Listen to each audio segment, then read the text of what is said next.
I got street credit, cause the street said it. Get your whole team ready, thinking my niggas ain't real. Kid been home. Yeah, this your boy Fishscales, Nappy Roots in the building, and you watching Street Credit.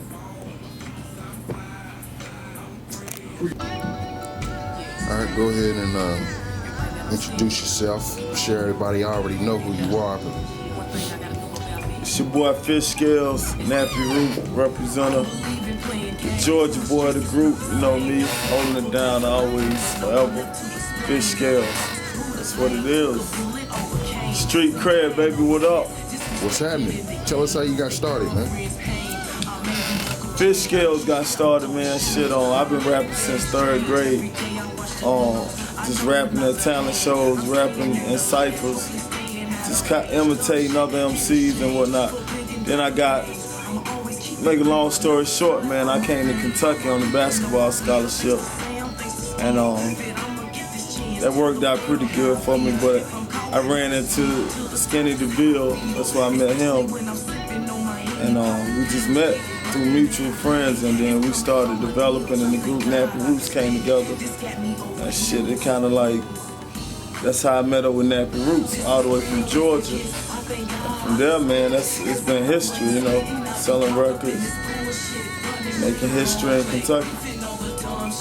See, speaking of being a history maker, with y'all being the first group to ever get some shine in Kentucky, what was that like?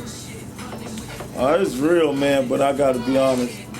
I'm from Georgia, so I know Georgia history, and I know how we grew up, and you know, the dreams of a Georgia country boy making music. So I you know, as far as I knew about Kentucky was we was laying down the beginning of it. You know, I really didn't know too much about people before us in Kentucky. But I can say that since 1997, when we was pushing CDs out of the trunk, it's a lot of more people doing it now. So I like to feel that Nappy Roots is definitely pioneers in this Kentucky hip-hop movement. You know, the whole underground scene that's coming up. And now you got cats even getting deals out of Kentucky, you know, and that was unheard of 10 years ago when we were starting. All right. All right, y'all dropped the first album. What? Walk us through that. What was the response? First album, I just remember our record label hitting us when we turned the album in, and it was better. Yeah, it was like a week before the album come out when they shipped the CDs, and our label called us like, damn, this CD is really hot. You know, like, this is a hot CD. You know, more than just the average hot. This is a classic CD. And then people started hitting us like, you know, everywhere we went, people started responding so crazy to All in All. And then when Po Folks came, it got even crazy. But we just was doing shows all over the place. And like a week after our album came out, we was doing David Letterman. You know, we was doing a CD signing on the day it released, and we got a call saying we on David Letterman. And a week later we did Jay Leno. And it just, all of this came right after we released the album, so it moved real fast. And you know, we sold 500,000 records in 7 weeks. You know, and that's phenomenal for a new group with nobody backing them. It's just some guys out of the country making music. So we hit gold. Then a couple of weeks later we hit platinum. And it's just like, damn, you know, it all moved so quick. And we still touring from those hit songs. You know? All right, talk a little bit about the tours. I understand. I looked at the map and I see y'all done been all around the world. And you know, what was that like? Crazy, man. One of the best experiences ever. Going to Kuwait, rapping for the troops. You can see that on the Round the Globe video. Half of the video was really shot in Baghdad during the wartime. You know, it's just crazy, man. I think of places like Oregon, Cheyenne, Wyoming, Louisville, Kentucky, Paducah, Kentucky. Some places I done been that people never heard of. And it's just, we had fun. Like, people came out. A lot of people tell us this is the first concert I've ever been to. because we go to them kind of markets that's just low key, and a lot of people look over them.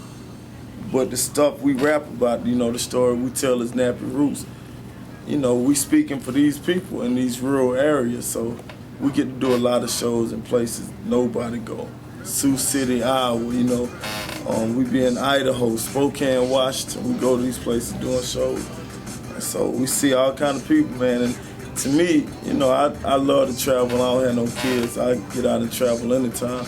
It's just good to me, you get to get out and meet people, hit bars, have a good time, meet pretty women, all that stuff. All right, what's different about Nappy Roots and what was out there? And how do you feel why do you feel that you've enjoyed so much success so quickly, being from Kentucky, that people didn't say, they from Kentucky and reject y'all? What was different about the music? Well, I feel Nappy Roots. Truthfully, I just feel we was blessed that an A&R from Atlantic Records, we was gonna get it anyway because we had to grind. We wasn't looking for a record deal, but I'm blessed that we had an A&R all the way in LA, Los Angeles, hear us out of Bowling Green, Kentucky, and be like, damn, these guys can make some music. They can make good music. So I just say we blessed to have that.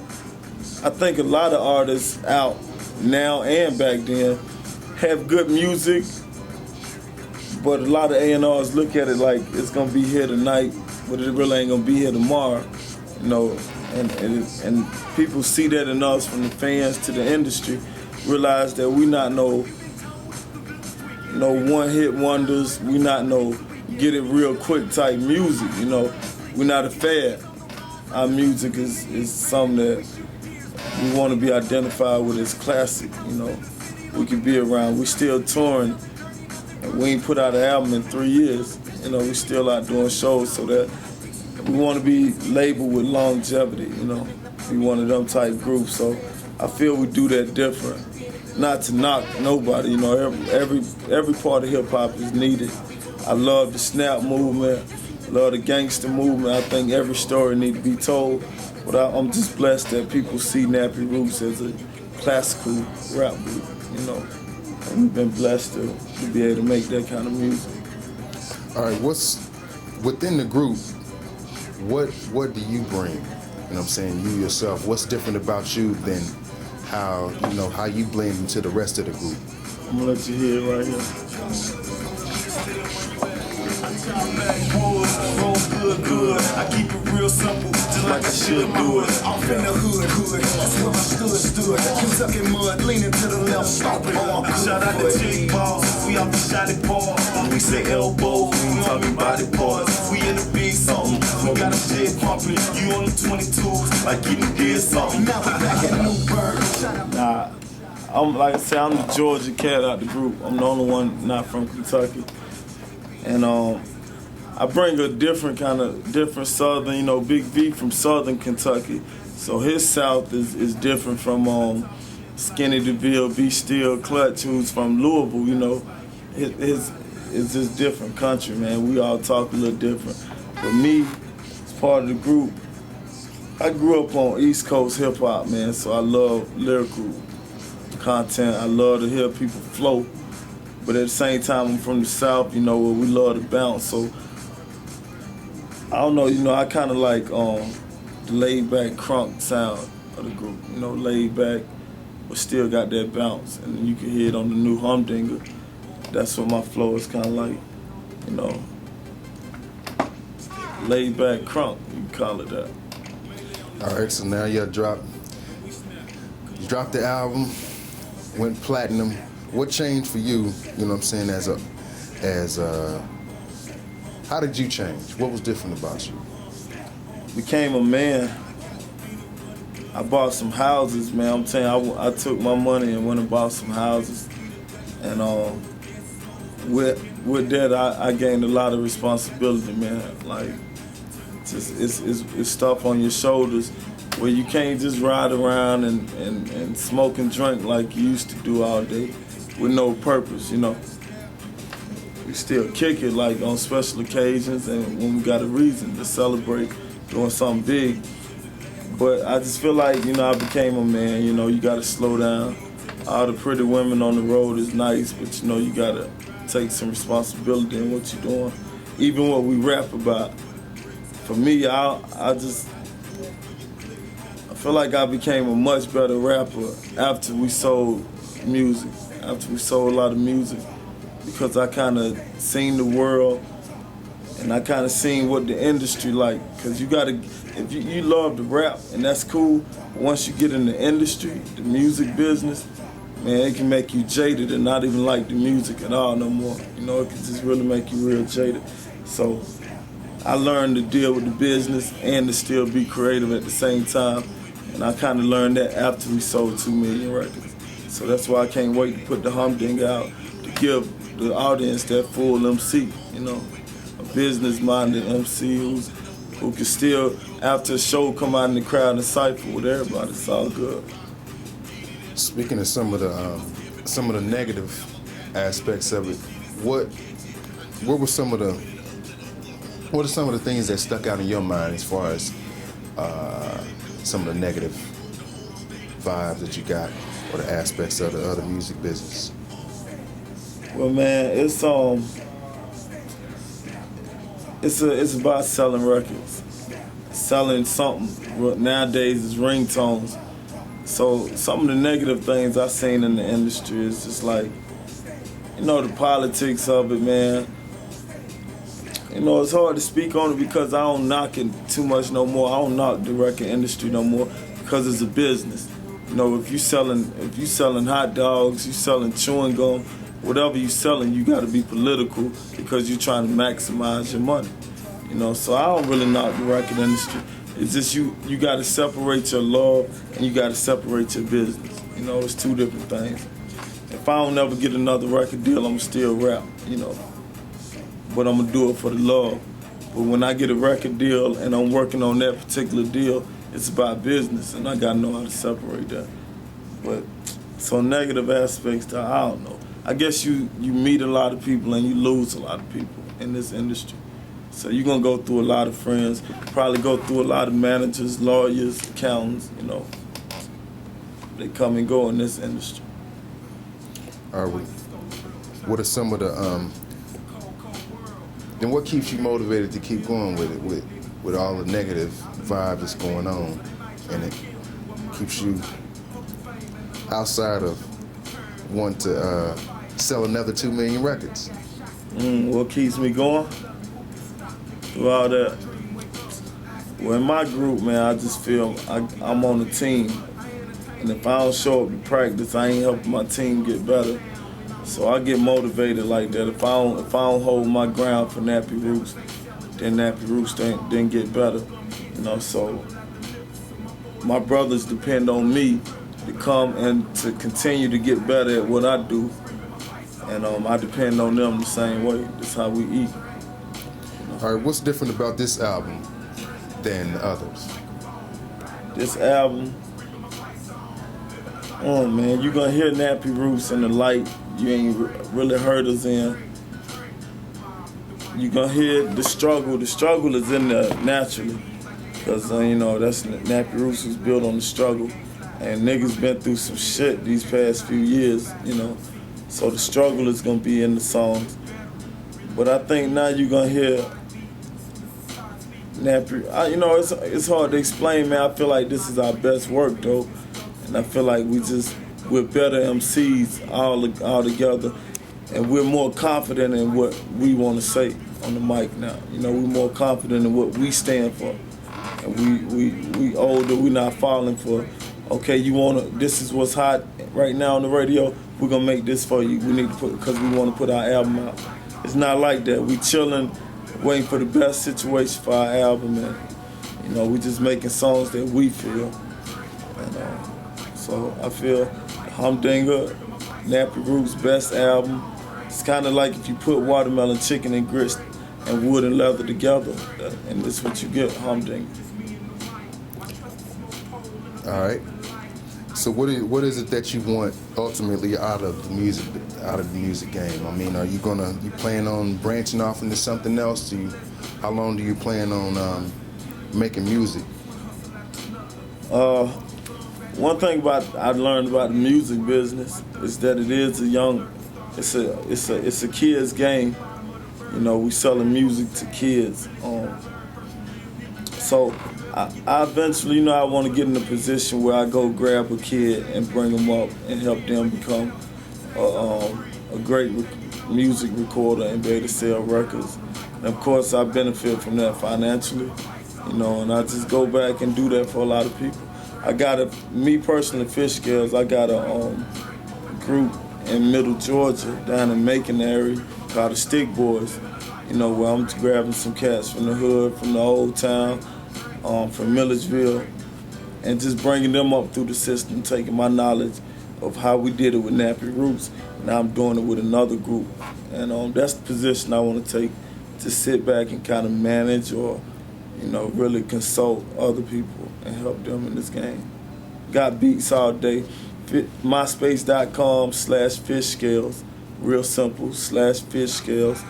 I got beats. I got cats who got beats. You know, I got verses, hooks, whatever you need. Holla at me, man. We branching out and doing it. Real talk. All right, what kind of advice can you give to some younger cats coming up in the game who might have, you know, who might be getting started? What can they expect? Man, well, I say, man, look around. You can look on MySpace. There's millions of people doing what you do, doing what you want to do. So find a way to be different, man. Dig deep inside you. But my thing, I would definitely say, everybody ain't got to rap, man. There's a lot of jobs around rap that actually make more money than rappers. So just put yourself in a position to own something, man. Whether you own in the studio you rapping in, whether you own in the building, whether you own in the label you rap for. Y'all might not sell but 10,000 CDs every 3 months. You do the numbers on that, you eating. That's $10, $8 times 10 CDs. You know, hold up, 10,000 times $8 a CD, you eating, man. So, you know what I'm saying, rep your label, own whatever you dealing with, man. And you know, that's my best advice. You want a business, own the building that the business is in, man. That's what you do. Hustle how you can, just don't try to hustle me. A drought heading to it, say the future looking bleak. I hear Carolina say they want the Georgia Peach. I gotta. That's what we gotta do, man. We gotta hustle. I gotta hustle just to eat. Gotta hustle just to eat. I gotta hustle just to eat. I gotta hustle just to eat. Fucking with everybody out there, man, on this new project. Got the big beat. Too real to be hard. Really shit I heard since the old Goody Mob, you know what I'm saying? Taking it back. Got the Skinny the Bill Blues Chapel in the mix. Be still making beats. You know what I mean? Got Fishscales, the Stick Boy series. Fucking with all the underground rappers in Kentucky and Georgia. Going down. Nappy Roots. Branches run deep, man. That's just some shit we worked on tonight. Shit hard though. Gonna be on the Sticks Volume 2. Yo. Shit hard though. Soak him up, man. Hell, I've been running my mouth all afternoon, man. Real proud of the dude movement, man. We kind of, I guess you could say the captain of our own ship now. Took some time away, wanted to get our families away, wanted to, you know, raise our family. Really, you know, we toured for 16 months, so boy, I was tired of the motherfucker. But like I said, man, we back, and it feel good to see all this shit going on, man. You know, when we first started, y'all wasn't here. You know, now it's a rap on every corner in the K, you know, so it feel good, man, to have you know, street credibility and all that business. People want to know what's real, what ain't. You know, Nappy Roots don't mention shit that's essential. Like everybody, we sure got a gun. That's not sold separately. Everybody's done shit to get shit. You know, everybody. Whether you glorify or lie about it, it's supposed to be. Not your homeboy shit. Your shit. Yo shit, real shit going on in here, man. We cool in a fan. We cool in, yeah, everybody got one. It's just like, yeah. But the music is popping and we having a good time. I'm going back. I got a full tank of gas, but some fat. What is Street Credit? Street Credit, man, is having the streets approve of you, you know what I'm saying? The streets know about your history, know that you done been there, and know that what you say is real. You got the streets approval, you know, so it's like Street Credit. And Street Credit don't come from no song, don't come from no one event, you know, it just come from having people vouch for you and really saying that, yeah, he was there. Yo, this your boy Fishscales, Nappy Roots in the building, and you watching Street Credit.